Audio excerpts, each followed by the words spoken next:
بسم اللہ الرحمن الرحیم۔ چینل کو لائک، سبسکرائب، بیل آئیکن پر کلک کریں۔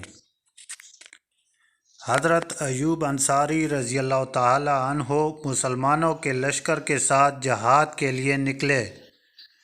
انہوں نے مجاہدین کو وصیت فرمائی کہ جب میرا انتقال ہو جائے تو جنازے کو لشکر کے ساتھ آگے محاذوں پر لے جانا جہاں تک ہو سکے، تاکہ جب اللہ تعالیٰ پوچھیں گے کہ ابو ایوب تو میزبان رسول اللہ صلی اللہ علیہ وآلہ وسلم تھا، بتا اللہ کے راستے میں تو نے کیا کیا؟ میں کہوں گا یا اللہ، جب میں زندہ تھا تب بھی تیرے راستے میں جہاد کرتا رہا، جب انتقال ہو گیا تب بھی مجاہدین کے ساتھ میری لاش چلتی رہی۔ چنانچہ لشکر اسلام جب قسطنطنیہ پر حملہ آور ہوا، اس دوران آپ رضی اللہ تعالیٰ عنہ کا انتقال ہوا۔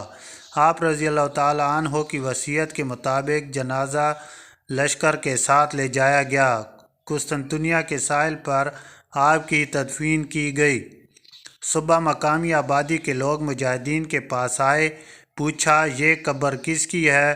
ہم نے کہا رسول اللہ صلی اللہ علیہ وآلہ وسلم کے ایک جلیل القدر صحابی ایوب انصاری رضی اللہ تعالیٰ عنہ کی قبر ہے۔